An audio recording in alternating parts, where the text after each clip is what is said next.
Halo, jumpa lagi bersama saya. Dan pada video kali ini saya akan membahas materi keempat yang berkaitan dengan mata kuliah administrasi gereja baru, yaitu dimensi budaya organisasi gereja.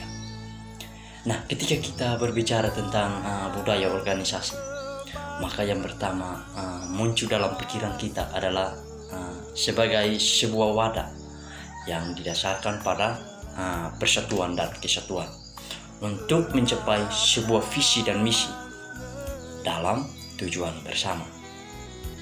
Nah, teman-teman, sebelum kita melangkah lebih jauh, saya akan membahas terlebih dahulu apa itu budaya organisasi.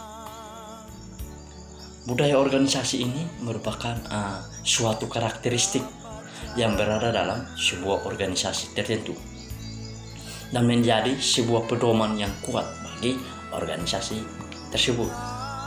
Dan budaya organisasi ini juga mengajarkan kepada kita bagaimana kita mengenal nilai-nilai atau norma-norma yang ada dalam sebuah organisasi yang dapat diterima dan dapat digunakan sebagai dasar aturan dalam sebuah organisasi tertentu.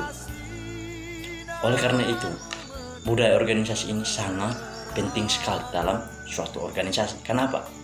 Karena budaya organisasi ini merupakan sebuah pedoman yang kuat bagi organisasi yang kita hadapi lewat masalah-masalah yang ada dalam suatu organisasi tertentu. Nah, sehingga dari situlah kita bisa menumbuhkan atau bisa membangun komitmen kita yang dapat mempersatukan organisasi tersebut lewat standar-standar yang tepat bagi anggota organisasi, khusus dalam organisasi gereja. Dan dalam lingkup organisasi gereja, kita akan mengenal dua otoritas. Yang pertama, otoritas posisi. Otoritas posisi ini merupakan sebuah bentuk kewenangan atau kedudukan yang dimiliki oleh seseorang dalam suatu organisasi tertentu. Dan yang selanjutnya adalah otoritas fungsi. Otoritas fungsi ini merupakan sebuah bentuk dari tanggung jawab kita atau berkelanjutan dari otoritas posisi tadi, sehingga lebih mengutamakan kerja atau produktivitas untuk kepentingan bersama. Maksudnya kepemimpinan dalam otoritas ini adalah kepentingan untuk umum, bukan untuk kepentingan pribadi. Begitu juga dengan kita sebagai calon-calon pemimpin gereja pada masa yang akan datang. Kita harus mempunyai pikiran yang baik, tidak egois.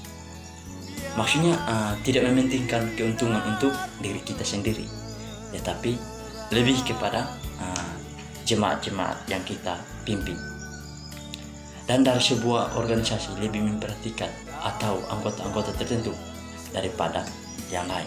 Jadi kalau dalam bahasa sehari-hari itu namanya berat sebelah begitu. Maksudnya kita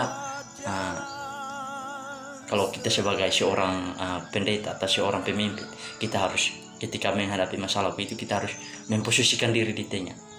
Jangan berat sebelah, jangan memperhatikan yang satu daripada yang lain. Oleh karena itu teman-teman, dari semua yang saya akan paparkan tadi, saya akan mengambil kesimpulan bahwa dari budaya organisasi perlu kita mengembangkan strategi dalam mengelola dan mengukur organisasi dalam lingkup gereja, sehingga dapat mencapai tujuan organisasinya, yang juga diimbangi dengan sebuah kinerja organisasi yang baik. Pula kinerja merupakan tingkat prestasi atau kerja yang nyata yang terkadang digunakan agar tercapainya suatu hasil yang positif. Oke teman-teman, mungkin sampai di sini dulu pembahasan kita, dan sampai jumpa di video yang akan datang. Oke, terima kasih untuk semuanya. Shalom.